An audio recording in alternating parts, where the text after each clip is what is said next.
The rain was coming down hard that Tuesday evening when Robert pulled up to the fancy office building downtown. He had been driving for the executive car service for almost 3 years now, and he knew the routine pretty well. Black sedan, always spotless. Arrive 5 minutes early. Keep the conversation polite, but minimal unless the client wanted to chat. Most of them didn't want to chat. Robert checked his phone one more time before the client came out. His daughter Lily had sent him a photo from her after-school program. She was holding up a drawing she made of the two of them standing in front of their small apartment building. He smiled and quickly typed back that he loved it and would see her soon. The babysitter, Mrs. Park from upstairs, could stay until 8 tonight, which gave him enough time for this ride and maybe one more if dispatch called. Being a single dad meant every decision revolved around one question: what was best for Lily? She was 7 years old now, in the light of his entire world. 3 years ago, when her mother died, everything changed in an instant. One day he was traveling the world for business meetings, and the next day he was figuring out how to braid hair for school picture day and learning which cartoons were age-appropriate.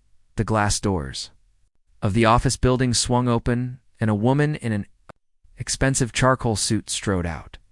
She was talking rapidly on her phone and didn't even glance at Robert as he quickly got out to open the rear door for her. She slid into the back seat without pausing her conversation. Robert got back in the driver's seat and glanced in the rearview mirror. The woman was maybe in her late 30s, with her dark hair pulled back tight. Everything about her screamed important and busy and don't waste my time. He had driven plenty of executives like her before. He waited for a break in her phone conversation to ask about the destination, but she was already rattling off an address to whoever was on the other end of the call. Robert knew the area. Upper East Side. Probably a 40-minute drive with the evening traffic and the rain making everything slower. He pulled smoothly into traffic and focused on the road, while the woman continued her phone call. Actually, it was 3 phone calls back to back. She barely took a breath between them. Her voice had that sharp edge of someone who was used to giving orders and expecting immediate results. Robert kept his expression neutral and his attention on driving, but he couldn't help overhearing everything she said. The back seat wasn't exactly far away, and she wasn't trying to be quiet. The first call seemed to be with someone at her office. She was frustrated about some international contract that was taking too long to finalize. Her tone was clipped and impatient as she listed off everything that wasn't getting done fast enough. The second call was worse. She spent 15 minutes tearing into someone about a failed translation of some business documents. Apparently whoever translated them had missed critical details, and now the whole deal was delayed. Robert winced slightly as he heard her say the translator was completely incompetent and should never work in the industry again. The third call started just as they hit a patch of heavy traffic. Robert smoothly changed lanes to take an alternate route he knew would save them at least 10 minutes. As he did, the woman snapped at someone through her phone about how impossible it was to find qualified people. Anymore, she was saying how nobody took their work seriously, and how she was constantly surrounded by people who just didn't have the skills or dedication to do their jobs properly. Her company was expanding internationally, and she needed people who could handle complex, multilingual negotiations. But apparently that was too much to ask. Robert kept his eyes on the road and his face carefully blank. He had learned in 3 years of driving that clients said all kinds of things in the back seat. They forgot he was there most of the time. He was just part of the car, just the person who steered. They were about 20 minutes into the drive when the woman finally ended her third call with an exasperated sigh. Robert saw her rubbing her temples in the rearview mirror. For a moment he thought maybe she might be done with calls and he could ask if she needed anything or if she wanted to adjust the temperature or the radio. But before he could say anything, she was dialing again. This call seemed more serious. Her voice dropped lower, and she spoke more carefully. Something about a meeting tomorrow with investors from Tokyo, and how critical it was that everything went perfectly. Robert felt a small flutter of recognition at the UHNCO mention of Tokyo, but he pushed it down. That was his old life. That wasn't who he was anymore. The woman was explaining to whoever was on the phone that they absolutely could not afford any mistakes with these particular investors. The deal was worth tens of millions, and the Japanese partners were very particular about cultural details and proper protocol. She needed everything to be flawless. There was a long pause while she listened to whoever was responding. Then her voice rose in frustration again. The translator who was supposed to help her with the meeting had just canceled. Some kind of family emergency. The backup translator was already committed to another event across town. Robert watched in the mirror as the woman's professional mask cracked just slightly. She looked genuinely worried now beneath the anger. She was scrolling frantically through her phone, trying to find someone else who could help on such short notice. She made 2 more calls trying to find a replacement, but came up empty both times. By the time they were getting close to her building, she had given up and was just sitting there, staring out the window at the rain. That was when she seemed to suddenly remember. Robert existed. Her eyes flicked to the rearview mirror, and she spoke for the first time directly to him. Just drive faster if you can. I need to get home and figure this disaster out. Her tone wasn't quite rude, but it was dismissive. Like he was a piece of furniture that could maybe move a bit quicker if she asked. Robert kept his voice polite and professional. Yes, ma'am. We should be there in about 5 minutes. She didn't respond. Just went back to staring at her phone and muttering under her breath about incompetent people and impossible situations. Robert took a subtle breath and focused on the road. He thought about Lily and the drawing she had made. He thought about the parent-teacher conference he had next week and the new shoes she needed because she was growing so fast. He thought about the life he had now versus the life he used to have, when he used to travel for business. He had stayed in hotels in 12 different countries.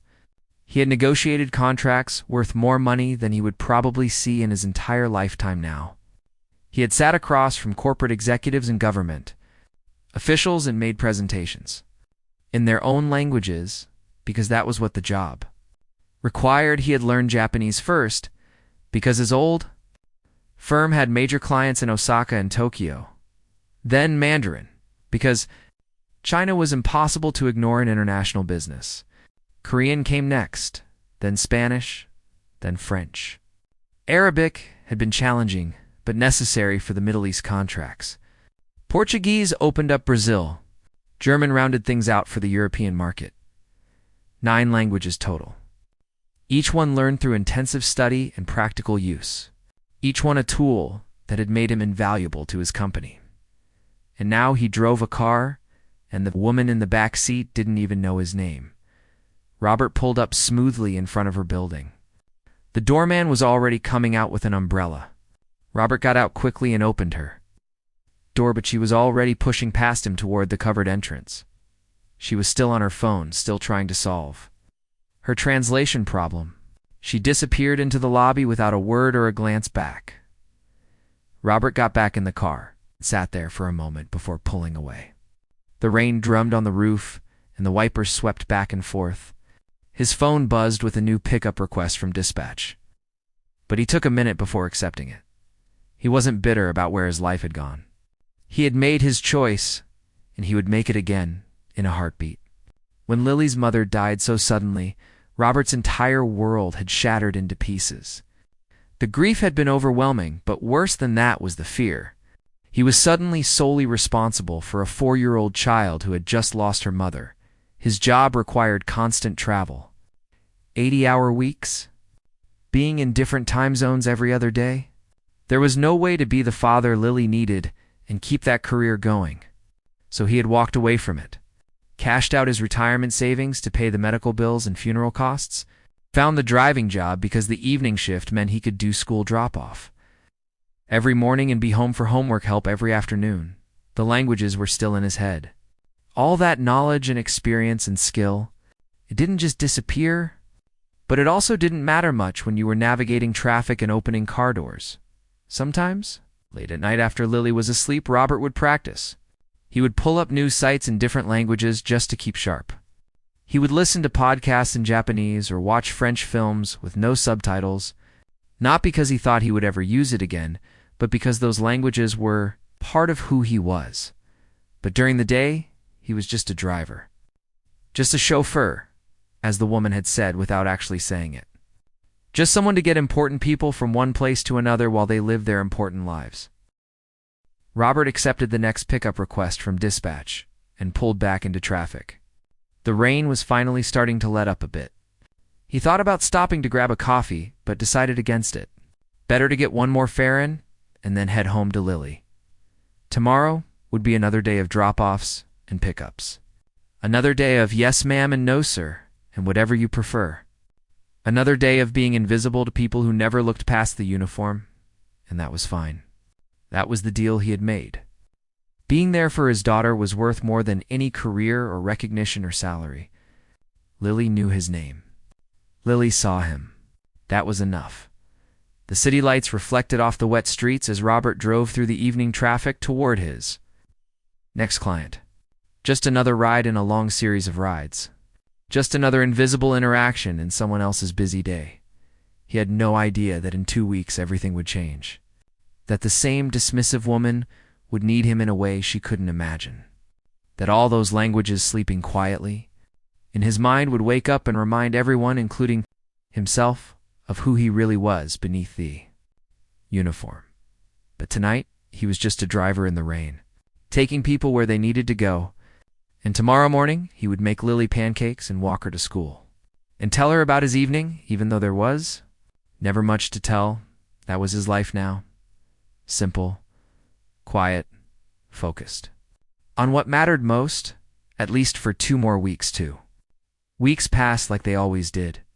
Robert drove his routes and picked up Lily from school and made dinner and helped with homework. The rhythm of their life was predictable and safe, and that was exactly what he wanted for her. Stability. Routine. A father who was always there. The weather had turned colder, and the city had that feeling of autumn settling in properly. Robert had just dropped off a client at the financial district when dispatch called with another pickup. Same building as last time. Same client. The woman from 2 weeks ago. He remembered her instantly. Hard to forget someone who spent an entire 40-minute drive complaining about everyone around her. But that was fine. Robert had driven plenty of difficult clients. You just stayed professional and did your job and didn't take anything personally.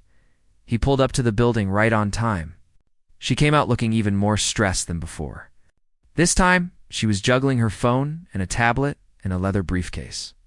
She barely waited for him to open the door before climbing in.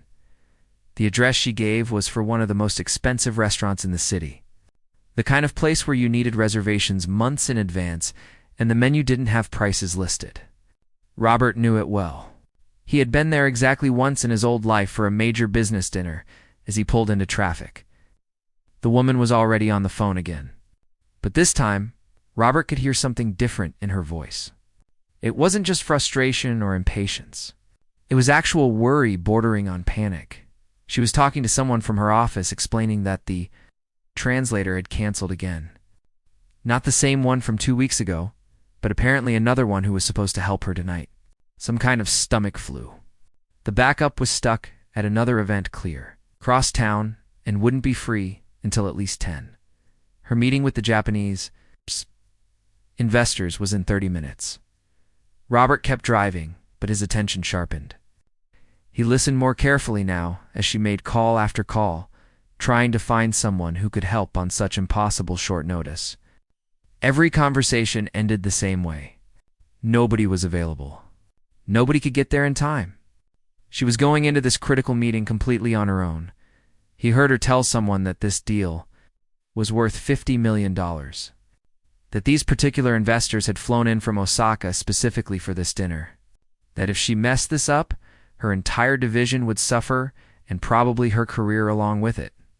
She ended another failed call, just sat there in the back seat. Robert could see her in the mirror. She was staring at her tablet, scrolling through what looked like basic Japanese phrases. The kind of thing you might find in a travel app. Hello. Thank you. Please excuse me. It was nowhere near enough for a complex business negotiation. And they both knew it. They were 10 minutes from the restaurant now. The evening traffic was lighter than usual, which meant they would actually arrive early. Robert drove and thought about Lily, and thought about his old life, and thought about this woman who had dismissed him so completely 2 weeks ago. He thought about the hours he had spent learning Japanese, The late nights studying grammar patterns and business terminology, the months he had spent in Tokyo building relationships with clients and learning, not just the language, but the culture behind it. The subtle ways respect was shown. The unspoken rules of business meetings. The importance of reading what wasn't being said as much as what was. All of that knowledge was still in his head, perfectly preserved. Ready to use? But he was just a driver and she was just a client, and that was supposed to be the end of it. Except she was clearly desperate, and he had a choice to make. Robert pulled up to the restaurant and put the car in park. The valet was already approaching. The woman gathered her things, but she wasn't moving to get out yet. She was just sitting there taking deep breaths, trying to compose herself. Robert turned slightly in his seat. He could stay quiet. Let her go in there and struggle through it with her phrase app and hope for the best. That was the safe choice, the professional choice. Stay in his lane and do his job and nothing more. But that wasn't who he was. Not really.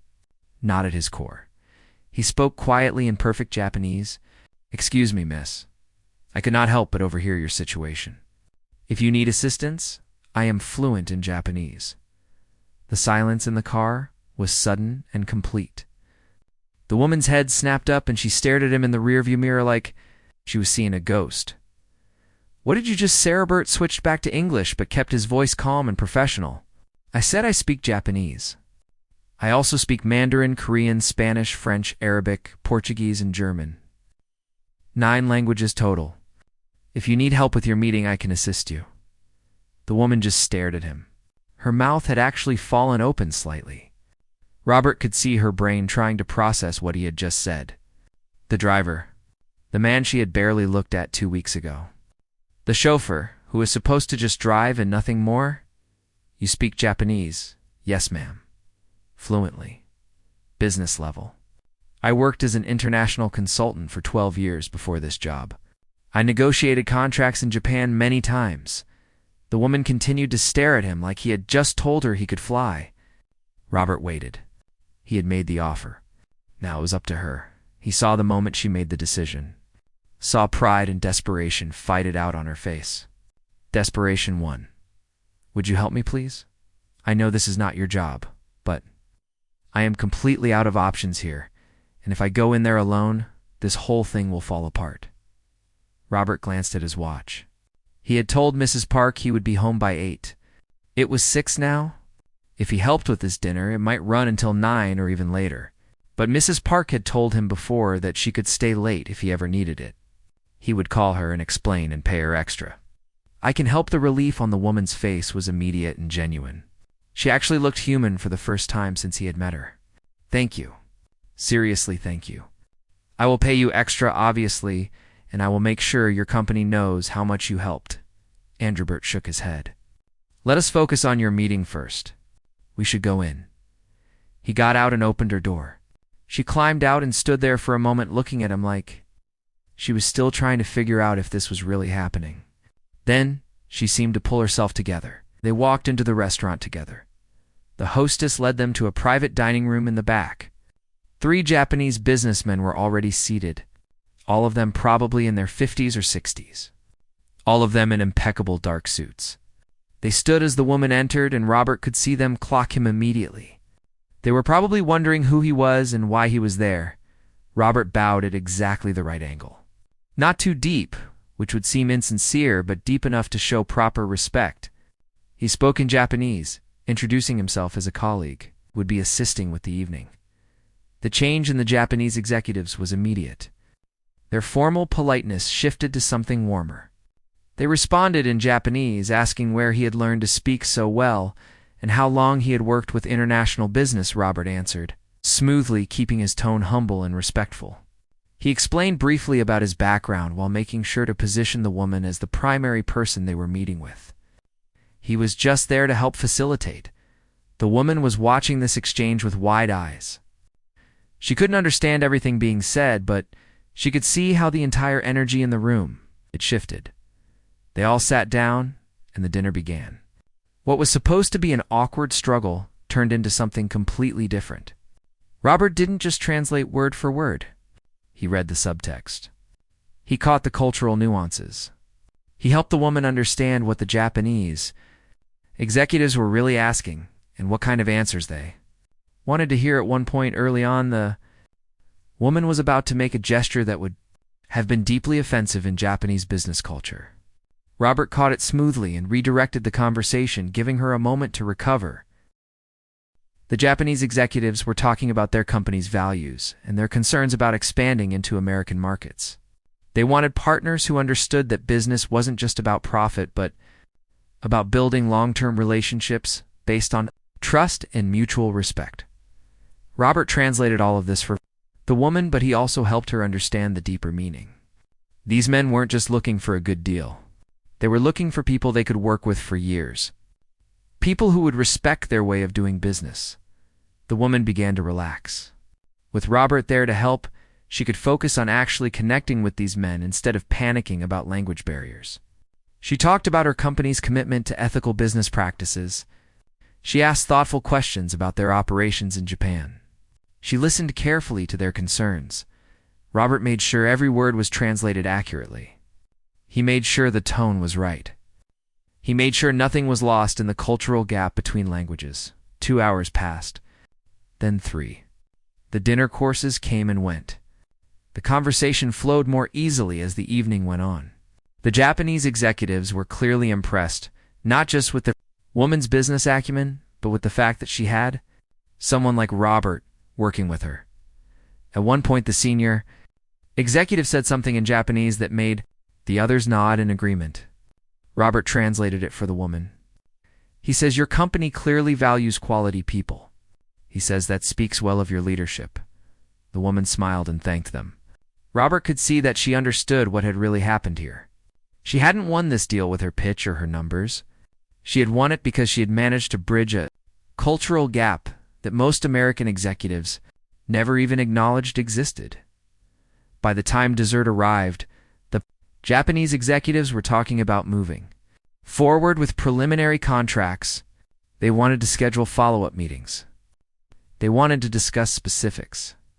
The deal wasn't closed yet, but it was clearly going to happen. The senior executive stood and bowed deeply to the woman.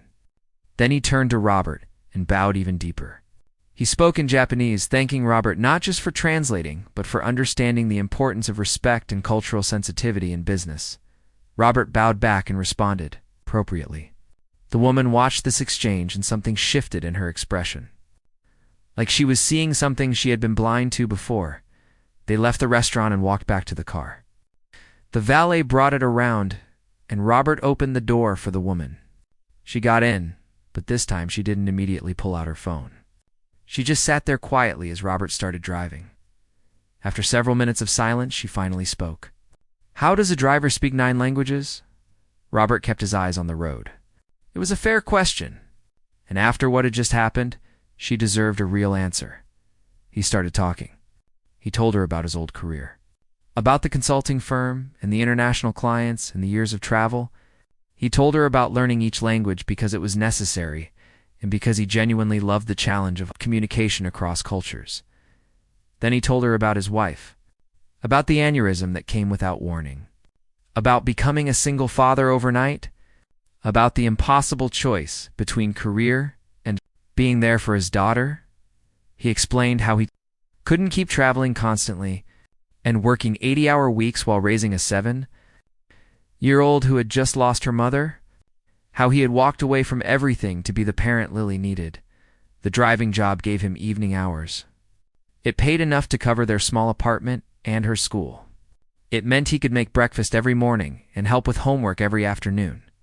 It meant being present and stable in there. "I do not regret it," Robert said quietly. Lily needed her father. She still does. The languages and the experience are still there. They will be there when the time is right. For now, being just a driver means I am also a present father. That is enough. He glanced in the rearview mirror. The woman was staring out the window, but he could see her reflection. She looked like someone who had just been forced to reconsider everything she thought she knew. The rest of the drive passed in silence. When they reached her building, she got out slowly. She stood there by the car door for a moment like she wanted to say something. But whatever it was, she kept it to herself. She just thanked him again and disappeared into her building. Robert drove home thinking about the evening, thinking about how strange it felt to use those skills again, thinking about the look on the woman's face when she realized who she had been. Dismissing, but mostly he thought about Lillian getting home to tell her about his day even, though he would leave out most of the interesting parts. Because at the end of everything, that was still what mattered most. He had no idea that his phone would ring tomorrow morning, that everything was about to change, that the woman had spent all night awake thinking about what had happened and what it meant. Tonight, he was still just a driver who happened to speak 9 languages. Tomorrow, he might be something else entirely. Robert woke up the next morning to his alarm at 6, like always. He made coffee and started pancakes while Lily got herself dressed for school. She came into the kitchen with her backpack already on and her hair in a lopsided ponytail that he would need to fix. "How was work last night, Daddyette?" "Was fine, sweetheart. Just driving people around like usual." He didn't mention the dinner or the Japanese executives or the $50 million deal. That wasn't part of their world anymore. Their world was this small kitchen and getting to school on time and making sure she had her lunchbox. They were halfway through breakfast when his phone rang. Unknown number. Robert almost didn't answer because it was probably spam, but something made him pick up. The voice on the other end was his supervisor from the car service. "Robert, you need to come to the office this morning before your shift. We have a situation that needs discussing." Robert felt his stomach drop. A situation was never good. Had he done something wrong last night by helping with that meeting? Was the woman complaining about him overstepping? Maybe she felt like he had inserted himself where he didn't belong. "Can you tell me what this is about? Just come in at 9? It will all make sense then." The call ended. Robert sat there staring at his phone while Lily chattered about her spelling test. His mind was racing through possibilities. He couldn't afford to lose this job. The flexibility was everything. Without it, he would have to find something else, and who knew if the hours would work with Lily's schedule. He walked her to school, like always trying to keep his worry off his face. Lily skipped along beside him, talking about her friend's birthday. Party next week, and could they maybe get a present this weekend? Robert said yes, even though he was mentally calculating how tight the budget already was. After drop-off, he had 2 hours before he needed to be at the office. He went home and cleaned the apartment, even though it didn't really need it. Nervous energy? He kept checking his phone like somehow that would give him answers. At 8:45, he drove to the car service office. It was a small building on the edge of the city where they kept the fleet and handled the administrative side. Robert had only been here a handful of times in 3 years, usually for his initial interview and the occasional mandatory meeting. His supervisor, Dan, was waiting for him in the small conference room. Dan was a decent guy in his 50s who had been running this operation for 20 years. He waved Robert in and closed the door. "Sit down, Robert. We need to talk about last night." Here it came. Robert sat and tried to keep his expression neutral. Whatever happened, he would stay professional. He would apologize if needed. He would do whatever it took to keep this job. But Dan wasn't frowning. He actually looked confused and maybe a little amused. "I got a call this morning at 7 from that client you drove last night. The executive from Meridian Global. She spent 30 minutes on the phone with me asking questions about you." Robert blinked. That was not what he expected. Questions about your background. How long you have worked here? Whether you were reliable? Whether you were looking for other employment? She was very thorough. Don leaned back in his chair, studying Robert carefully. "She also told me what you did last night. How you helped her with that business meeting. How you speak all those languages. She said you basically saved a $50 million deal for her company." Robert didn't know what to say to that. He had just been trying to help, Don continued. "She wants to hire you. Not as a driver. She is offering you some kind of position at her company. Director level from what she said. She wanted to make sure you wouldn't have any issue with her poaching one of our drivers." The words didn't quite make sense at first. Robert heard them, but his brain couldn't process what they meant. "She wants to hire me, that is what she said. She asked me to have you call her directly this morning. She left her personal number." Dan slid a piece of paper across the table with a phone. "Number written on it? Look, Robert, You are a good employee. You show up on time. You don't cause problems. But I am not an idiot. I know you are overqualified for this job. If someone is offering you something better, you should take it." Robert picked up the paper and stared at the number. His mind was spinning. A director-level position.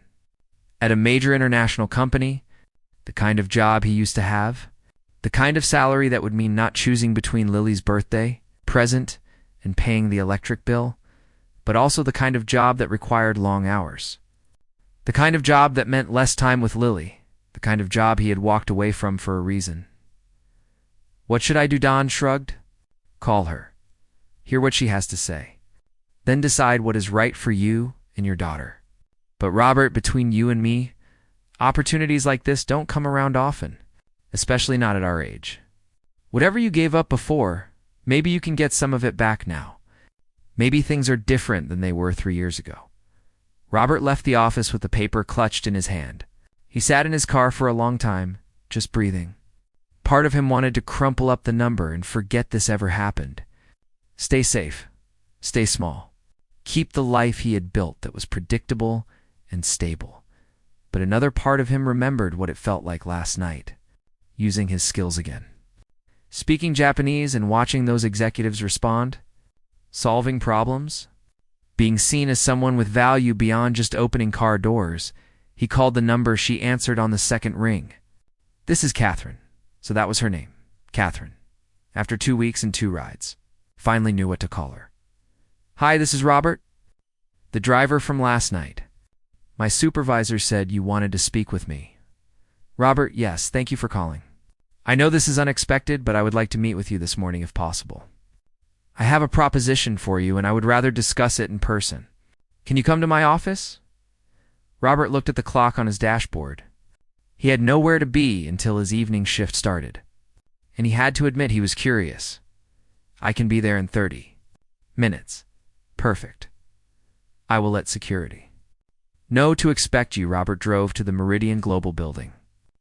For the 3rd time, but this time he parked in the visitor lot instead of the pickup zone.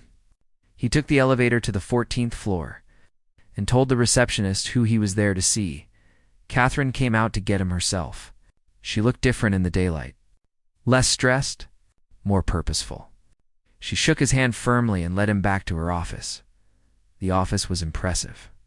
Wall of windows overlooking the city. Expensive furniture. Shelves lined with books in multiple languages. Awards and certificates on the walls. This was the office of someone important. Catherine gestured for him to sit and then settled into her own chair across the desk. "I am going to be direct because I think you appreciate directness. Last night you saved me. Not just the deal, but my entire career. If that meeting had gone badly, it would have damaged relationships I have spent years building. You stepped in and made it look easy." She paused and seemed to be choosing her words carefully. "When I got home last night, I could not sleep. I kept thinking about what you told me. About your background. About the choice you made. About how someone with your skills and experience has been driving people around for 3 years because you needed flexible hours to raise your daughter." Robert waited. He still wasn't sure where this was going. Catherine continued. "I spent all night thinking about what that says about me and my company.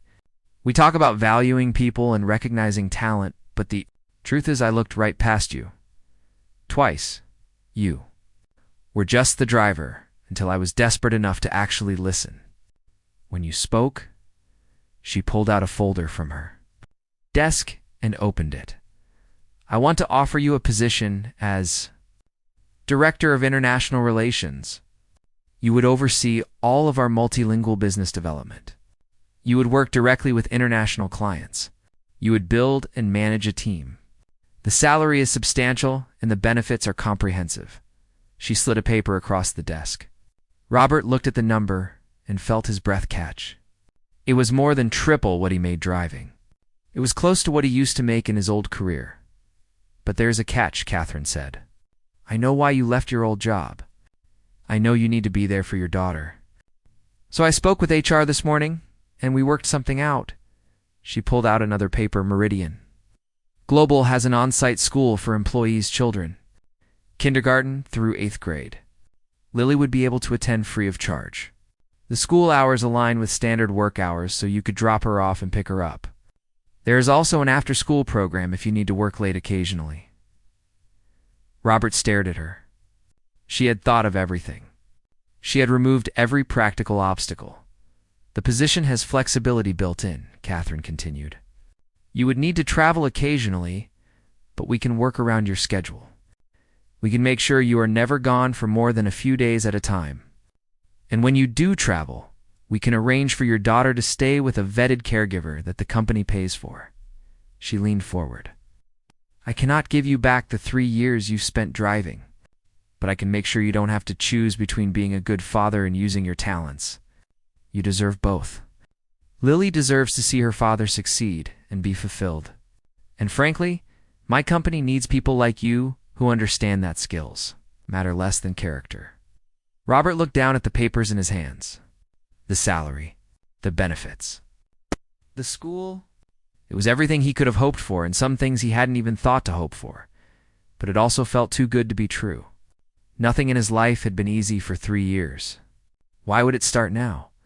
Why are you doing this? Catherine smiled slightly. Honestly, partly because you are incredibly qualified and I would be an idiot not to hire you. But also because you taught me something last night. You reminded me that everyone has a story. That dismissing people based on their job title means missing out on extraordinary humans who are right in front of us. She paused, and because I was raised by a single father who sacrificed everything for me. He worked 3 jobs to keep us fed, and he never once complained. He never got the recognition he deserved. He never got the opportunity to show what he was capable of. I think about him every day. Her voice got quieter. I cannot go back and give my father what he deserved, but I can make sure I do not make the same mistake with someone else's father. Lily deserves to see you valued the way you should be, the way my father should have been. Robert felt something crack open in his chest. This woman who he had thought was just another dismissive executive, she understood. She really understood. I need to think about it. This is a big change, of course. Take the weekend. Talk to Lily. The offer stands until Monday morning. Whatever you decide, I respect it. Robert left the building with the folder under his arm and his head spinning. He picked Lily up from school and took her for ice cream, even though it wasn't a special occasion. They sat in the shop, and he watched her tackle a sundae that was too big for her. Daddy, are you being weird today? Am I being weird? Do you keep smiling at me funny? Like you have a secret, Robert laughed. Maybe I do have a secret. What would you think about going to a new school? One where Daddy works in the same building. Lily looked up from her ice cream. Would I still see my friends on weekends? Yes. But you would make new friends at the new school too. Would you still make me pancakes every morning then, okay? Can I finish my ice cream now? Robert watched his daughter dive back into her sundae. Just like that. Simple, easy, trusting that whatever choice he made would be the right one because he always put her first. Maybe it was time to trust himself too. Maybe it was time to believe that he could have both. That being a good father and having a meaningful career were not mutually exclusive. That the choice he had made 3 years ago was the right one. Then, but maybe things really were different now. He pulled out his phone and looked at Catherine's number. Not to call, not yet.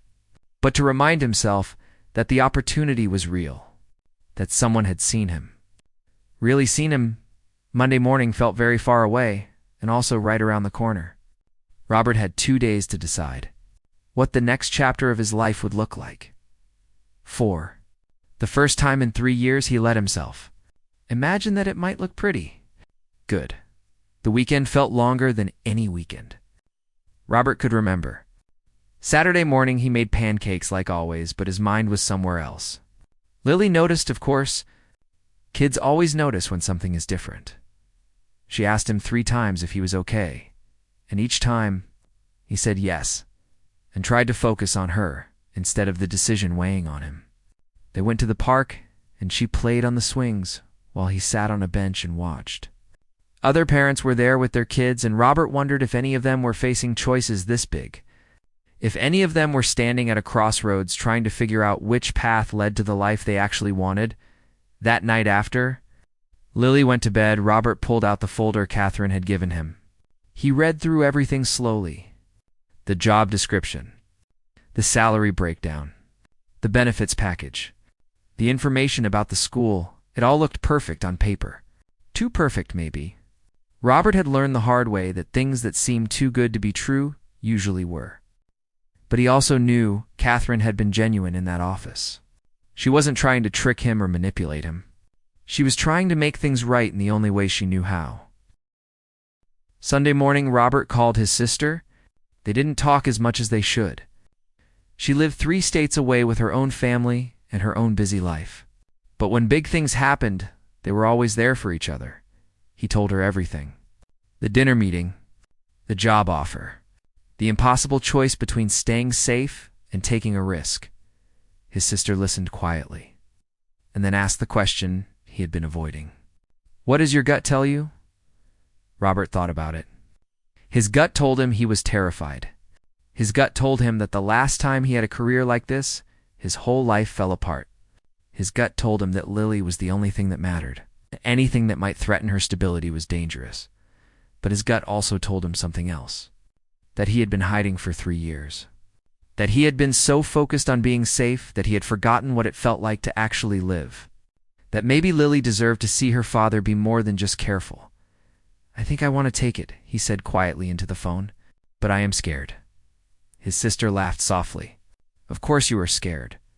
Being scared means it matters. If you weren't scared, that would mean you didn't care enough to worry about getting it right." She paused, and then her voice got more serious. "You know what Mom would say? Right now. She would say you didn't survive losing your wife and raising Lily alone just to play it safe forever. She would say that girl needs to see her father challenged and growing and using his gifts. She would say, you owe it to both of you to try." Robert felt his throat get tight. Their mother had passed away 5 years ago, but she still showed up in moments like this. The memory of her voice, and her stubbornness, and her absolute certainty that her children could do anything they set their minds to. "When did you get so wise?" "Have always been wise. You just never listened to me." They talked for another hour about logistics and contingency, plans and all the practical details. By the time they hung up, Robert felt steadier. Still scared, but steadier. Monday morning came too fast. Robert got Lily ready for school and walked her there like always. But this time when he dropped her off, he knelt down to her level. "Remember how I said I might be working at a new place soon?" Lily nodded. "Well, I am going to tell them yes today. Which means some things are going to change. You will go to a new school. I will have a new job. But the important things won't change. I will still make you pancakes. I will still help with homework. I will still be your dad." Lily looked at him seriously. "Will you be happy?" The question caught him off guard. He had been so focused on whether this was the right choice for her that he hadn't really thought about whether it was the right choice for him. "Yes, sweetheart. I think I will be happy." "Then you should do it. Mrs. Park says people should do things that make them happy as long as they are not mean things." Robert smiled. Mrs. Park was right. He hugged Lily tight and then watched her run into school. Such a simple way of seeing the world. Do things that make you happy as long as you are not mean. Maybe that was really all there was to it.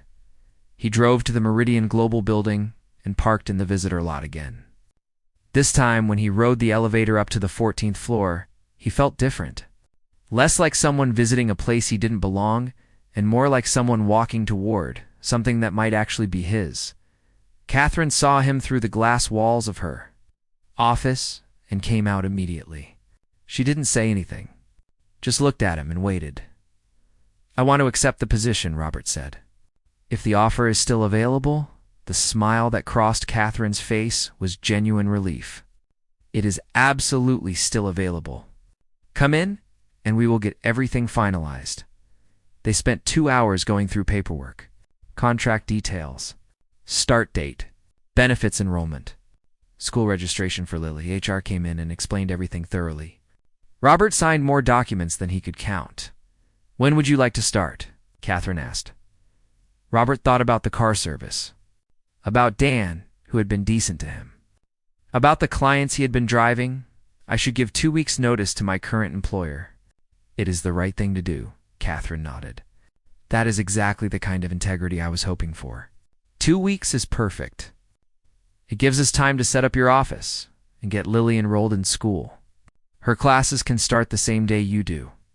They shook hands, and Ribera left the building feeling like he had just jumped off a cliff, exhilarated and terrified in equal measure. The next 2 weeks were a blur. Robert told Dan at the car service, who was happy for him but also sad to lose a reliable driver. His co-workers threw him a small goodbye lunch at a diner near the garage. Most of them barely knew him, but they were kind anyway. Robert drove his last shift on a Friday night. His final client was a young woman going to the airport for a business trip. She was friendly and talkative and asked him about himself. When he told her this was his last day driving, she seemed surprised. "You seem like you would be good at this job." Robert smiled. "I am better at other things." She tipped him well and wished him luck. Robert drove the empty car back to the garage one last time and turned in his keys. Dan walked him out to his personal car. "You know what is funny," Dan said? "I had you pegged wrong. I thought you were just a guy who needed a paycheck and was willing to do whatever it took. I didn't realize you were a guy who knew exactly what he was worth and was just waiting for the right moment to show it." Robert didn't know what to say to that, so he just shook Dan's hand and drove home. That weekend, he told Lily all about what was going to happen. The new school, the new job, how she would get to see where he worked every day. She was excited and nervous and asked a million questions. They went shopping for new school supplies and new clothes for Robert's first day.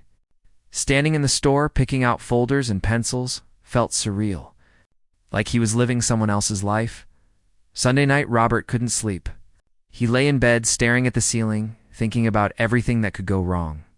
What if he had forgotten how to do this kind of work? What if he wasn't as good as he remembered being? What if Catherine realized she had made a mistake hiring him? But then he thought about Lily asking if he would be happy. He thought about his sister saying his mother would want him to try. He thought about Catherine telling him he deserved both, that he could be a good father and still use his talents. Monday morning arrived. Robert made pancakes one more time in their old routine.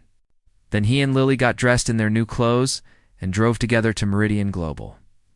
The building looked different now that he was going to be working there. Not intimidating. It's just big. Just full of possibility. He walked Lily to the school entrance on the ground floor. A friendly teacher greeted them and showed Lily where her classroom was. Robert knelt down and hugged. His daughter, "You are going to do great today." "You too, Daddy." She ran off with the teacher and didn't look back. So brave. So trusting. Robert watched her go and felt something settle in his chest. This was right. This was what moving forward looked like. He took the elevator to the 14th floor. Catherine was waiting for him with a man from HR. They walked him to his new office, and Robert stopped. In the doorway, it was smaller than Catherine's, but still impressive. Desk, computer, bookshelves waiting to be filled.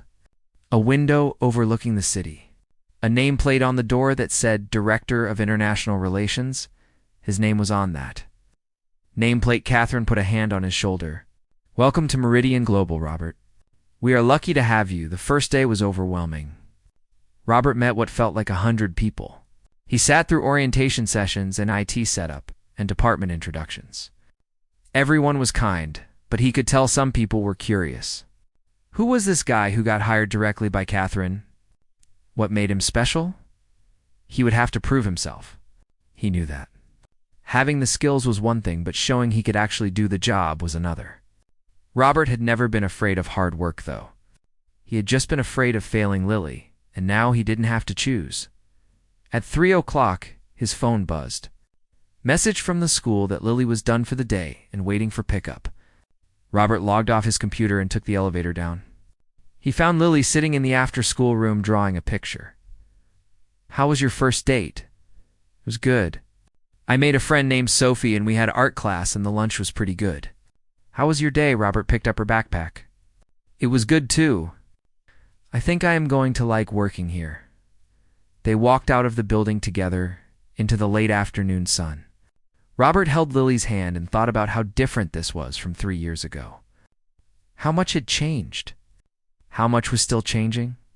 That night after dinner, Catherine sent him an email. Just a quick note saying she had gotten good feedback from everyone he met today. The people were impressed. That she was confident this was going to work out well. Robert read the email twice and then closed his laptop. Tomorrow, he would start actually doing the work. Meeting with international clients, using his languages, building the teams Catherine wanted, proving that her faith in him was justified. But tonight, he was just a dad, helping his daughter with homework at the kitchen table, making sure she brushed her teeth, reading her a bedtime story, tucking her in and kissing her forehead. Some things changed and some things stayed the same.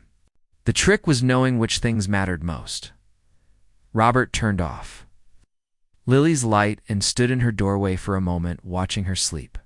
She looked peaceful, safe, happy. That was all that had ever mattered. Everything else was just details. He went to his own room and set his alarm for tomorrow. Another new day, another chance to build the life they both deserved. Not perfect, but honest. Not easy, but worth it. Robert closed his eyes, and for the first time in 3 years, he fell asleep without worrying about what came next. Because whatever came next, they would face it together. And that was enough. 6 months passed in a way that felt both impossibly fast and perfectly natural. Robert settled into his role at Meridian Global like he had never left the corporate world. The skills came back easily. The languages flowed. The negotiations felt familiar and comfortable, but it was also completely different from his old life. Because now, when he closed a deal in Mandarin with a manufacturing company in Shanghai, he could walk downstairs and have lunch with Lily in the cafeteria. When he traveled to Seoul for 3 days to meet with tech investors, he came home to find drawings she had, made for him, taped to his office door. The balance he had been afraid was impossible turned out to be not just possible, but sustainable. Catherine had meant what she said about flexibility. When Lily had a school play, Robert blocked out his afternoon. When she got sick with the flu, he worked from home for a week. Nobody questioned it. Nobody made him feel guilty about it. His team grew to 8 people. Young professionals who were hungry to learn and grateful to work under someone who actually understood the complexity of international business. Robert found he liked mentoring, liked sharing what he knew, liked watching people grow into their potential. The Japanese deal that started everything closed successfully. Then another deal with a German automotive company. Then partnerships in Brazil and France and South Korea. Robert's division became one of the most profitable in the company. Catherine got promoted to senior vice president. At her celebration dinner, she pulled Robert aside. None of this happens without you. You know that, right? Robert shook his head. You took the risk. You saw something in a driver that nobody else saw. Catherine smiled. I saw what was always there. I just finally bothered to look. But success at work was only part of what changed. Lily thrived at her new school. She made friends easily, and her teachers said she was bright and curious and kind. The stability of having her father close by showed in everything she did. She was more confident, more willing to try new things, more secure. One evening, Robert picked her up from the after-school program and found her working on a project about careers. She had to interview someone about their job and present it to the class. Can I interview you, Daddy? Of course. What do you want to know? They sat in his office and Lily asked him questions from a worksheet her teacher had given her. What do you do at work? Why did you choose this job? What is the best part? What is the hardest part? Robert answered each question honestly. He told her about the languages and the negotiations and the satisfaction of building bridges between different cultures. He told her the best part was solving complex problems. The hardest part was being away from her when he traveled. Lily wrote everything down carefully in her notebook. Then she looked up at him with those serious eyes that reminded him so much of her mother. "Are you happy now, Daddy?" Like really happy? Robert thought about the question. 3 years ago, he had been surviving. Getting through each day? Making sure Lily had what she needed. Pushing down his own dreams and ambitions because they seemed like luxuries he couldn't afford. Now he was building something. Contributing something. Using the gifts he had spent years developing, and he was still there for Lily, still making pancakes. Still helping with homework. Still being the father she needed. Yes, sweetheart. I am really happy. Good. Mrs. Park says happy parents make happy kids. Robert laughed. Mrs. Park was still full of wisdom, even though she wasn't babysitting anymore. They still saw her around the building sometimes. She had gotten a job in the Meridian Global mailroom and always made time to say hello to Lily. The presentation day came, and Robert took a long lunch to watch. Lily stood in front of her class and talked about her dad's job. She explained about the different languages and the international business, and how he helped people from different countries work together. Then, at the end, she said something Robert wasn't expecting. My dad used to have a different job where he drove cars. Some people thought that job wasn't important, but then people found out he could do other things too. My teacher says this is called not judging a book by its cover. My dad says everyone has a story and we should try to learn people's stories before we decide what we think about them. Robert felt his chest get tight. He hadn't realized she had been paying that much attention.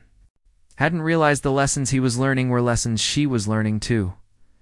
After the presentation, Lily ran up to him. "Did I do good?" "You did great. I am so proud of you." That night, Catherine called him at home. She rarely did that, so Robert knew it must be important. "I need to ask you something, and I want you to really think about it before you answer." "Okay, we are opening a new office in Tokyo. Permanent location. We need someone to run it. Someone who knows the culture and speaks the language and understands how to build relationships there. I immediately thought of you." Robert felt his stomach drop. Tokyo, that would mean moving.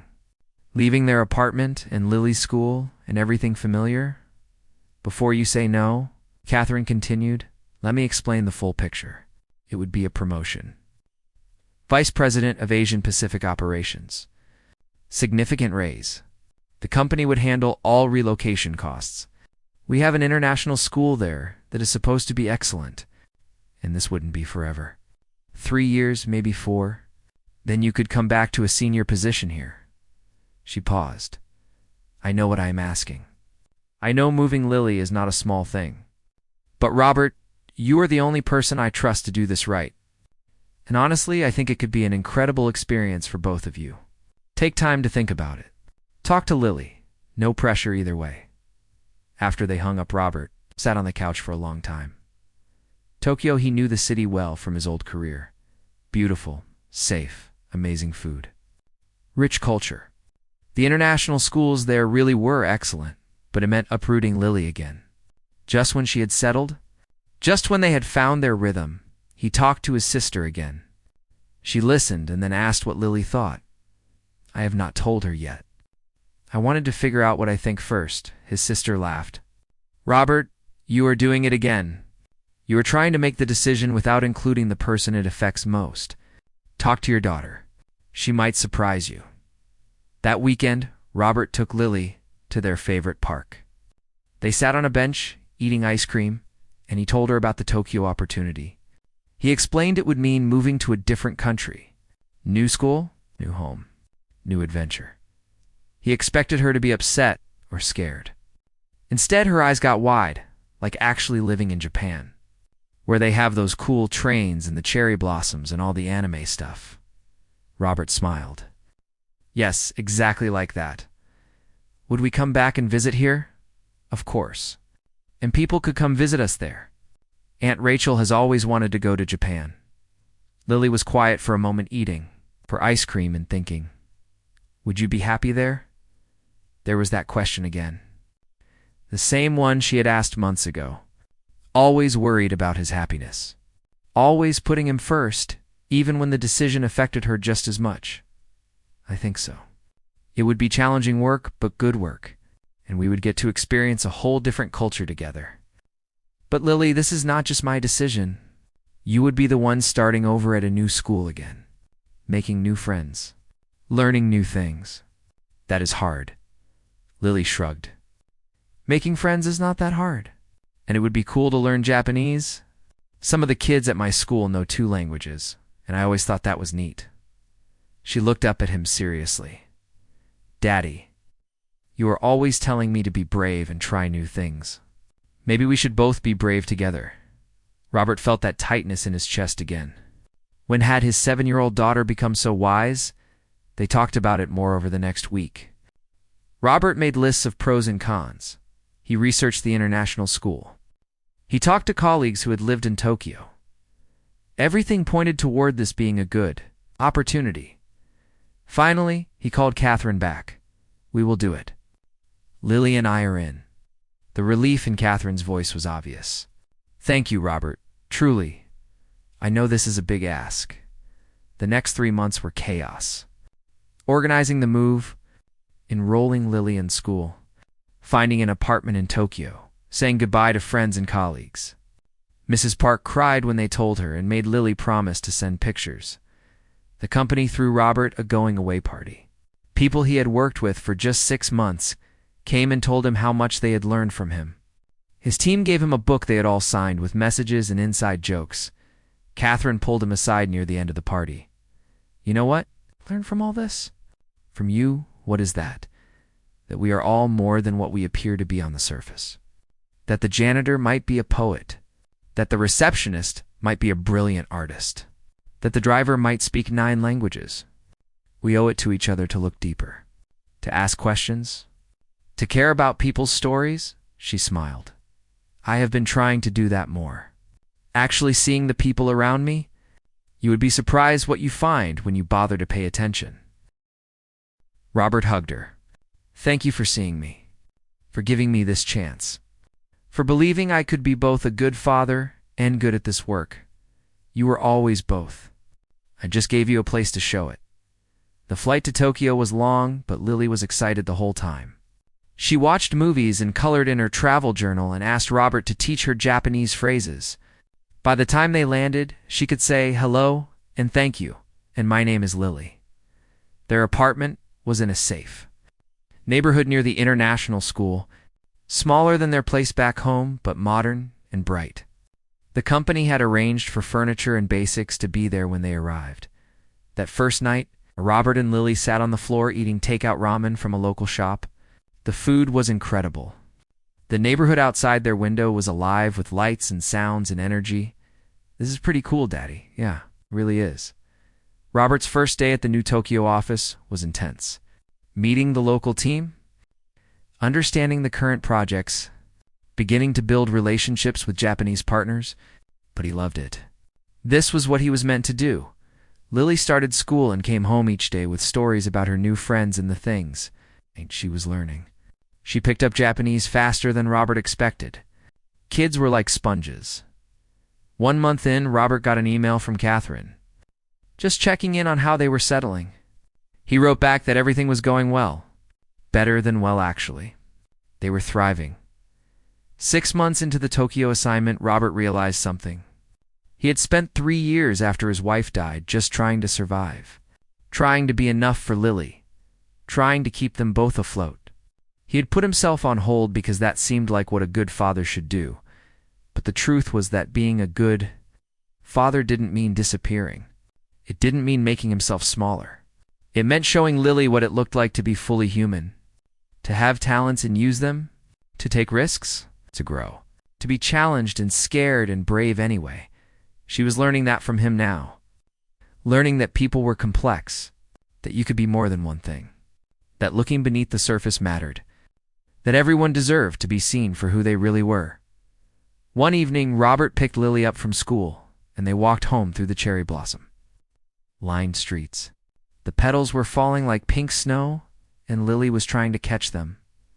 Daddy, do you ever think about when you were a driver sometimes? Why? But also I think you were always special. Even when you were just driving, Robert stopped walking. He knelt down to her level right there on the street, with cherry blossoms falling around them. You know what? You were absolutely right. The job never mattered. What mattered was that I was doing my best. Taking care of you, being honest and kind, those things made me special even when nobody else noticed. Lily nodded like this was obvious. Mrs. Park says what you do is not who you are. Mrs. Park was right again. What you did was just what you did. Who you were was something deeper. They walked the rest of the way home holding hands. That night, Robert made them dinner, and they ate while Lily told him about her day. Later, he helped her with homework.